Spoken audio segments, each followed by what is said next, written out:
தென்கிழக்கு வங்கக்கடலில் வரும் 24ஆம் தேதி உருவாகிறது புதிய காற்றழுத்த தாழ்வு பகுதி. அரபிக்கடலில் நிலவும் காற்றழுத்த தாழ்வு பகுதி 48 மணி நேரத்தில் தாழ்வு மண்டலமாக வலுப்பெறும் என கணிப்பு.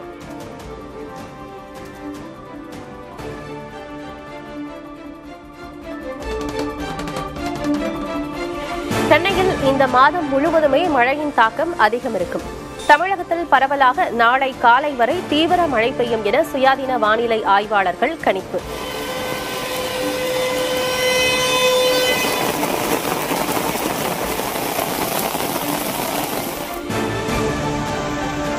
வைகை அணைக்கான நீர்வரத்து வினாடிக்கு 20,000 கன அடியாக அதிகரிப்பு. ஆபத்தை உணராமல் ஆறுகளில் மக்கள் இறங்க வேண்டாம் என மாவட்ட நிர்வாகம் எச்சரிக்கை.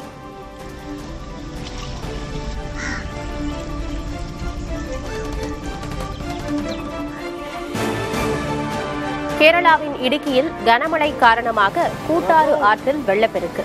சாலையோரம் நிறுத்தி வைக்கப்பட்டிருந்த வேன் வெள்ளத்தில் அடித்துச் செல்லப்பட்ட காட்சி.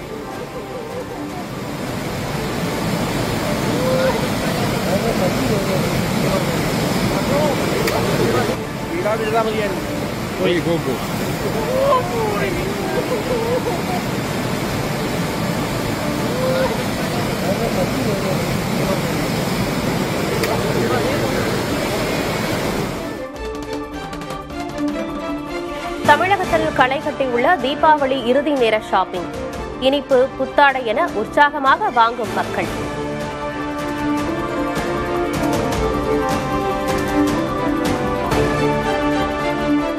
தீபாவளியை கொண்டாட சென்னையிலிருந்து சொந்த ஊர்களுக்கு செல்லும் மக்கள். கிளாம்பாக்கம் பேருந்து நிலையத்தில் குவியும் மக்களால் நெரிசல்.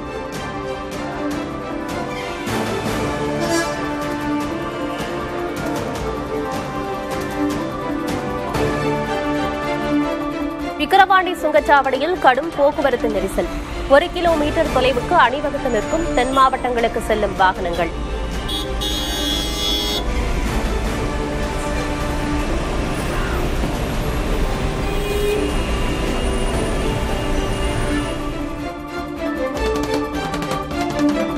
தீபாவளி பண்டிகைக்காக சொந்த ஊர் செல்ல திருப்பூர் ரயில் நிலையத்தில் குவியும் பின்னலாடை தொழிலாளர்கள்.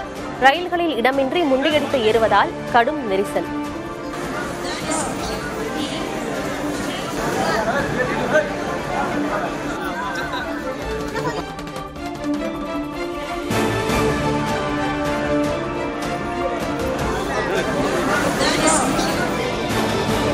தீபாவளியை முன்னிட்டு சேலம் தெடாவூர் கால்நடை சந்தையில் 3 கோடி ரூபாய்க்கு ஆடுகள் விற்பனை. திருச்செந்தூர் அருகே ஆறுமுகநேரி சந்தையில் 1 கோடி ரூபாய்க்கு மேல் விற்பனையான ஆடுகள்.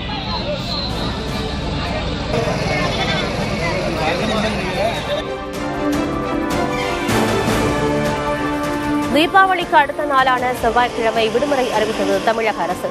பண்டிகை கொண்டாட சொந்த ஊர் செல்வோருக்கு வசதியாக புதுச்சேரி அரசும் விடுமுறை அறிவித்தது.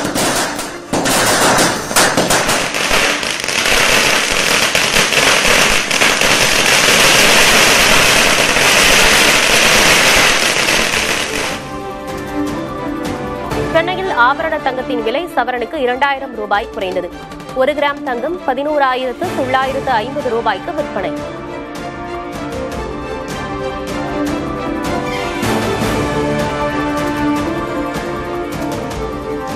ஒரே நாளில் வெள்ளி விலை கிராமுக்கு 13 ரூபாய் குறைந்தது. 1 கிராம் வெள்ளி 190 ரூபாய்க்கும் 1 கிலோ 1,90,000க்கும் விற்பனை.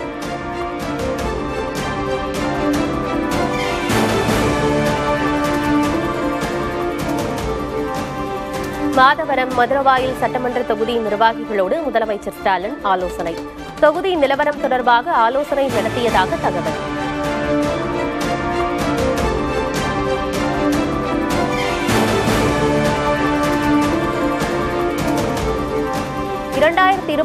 ஆண்டு தேர்தலுக்காக தொகுதி வாரியாக பொறுப்பாளர்களை நியமித்தது பாஜக.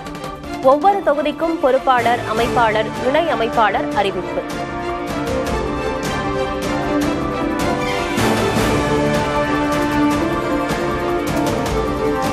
சினிமா தயாரிப்பாளர் ஆகாஷ் பாஸ்கரன் தொடர்ந்த நீதிமன்ற அவமதிப்பு வழக்கு. அமலாக்கத்துறை மேல்முறையீட்டு ஆணைய தலைவர், பதிவாளர் நேரில் ஆஜராக உயர்நீதிமன்றம் உத்தரவு.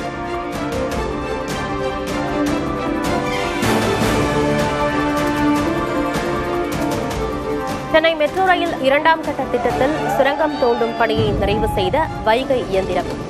பசுமை வழிச்சாலை முதல் மந்தைவெளி வரையிலான வழித்தடத்தில் சுரங்கம் தோண்டும் பணி நிறைவு.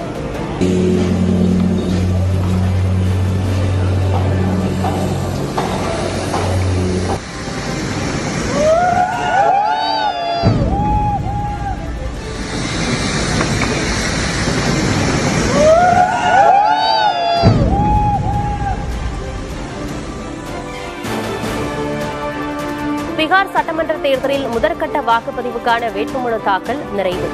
121 தொகுதிகளில் போட்டியிட 1250க்கும் மேற்பட்டோர் வேட்புமனு தாக்கல். ரஷ்யாவிடமிருந்து எண்ணெய் இறக்குமதி செய்வதை இந்தியா நிறுத்திக் கொள்ளும் என டிரம்ப் மீண்டும் பேச்சு. டிரம்பின் பேச்சுகளுக்கு பதில் கொடுக்காமல் மௌன சாமியார் ஆகிவிட்டார் பிரதமர் மோடி என காங்கிரஸ் கட்சி விமர்சனம்.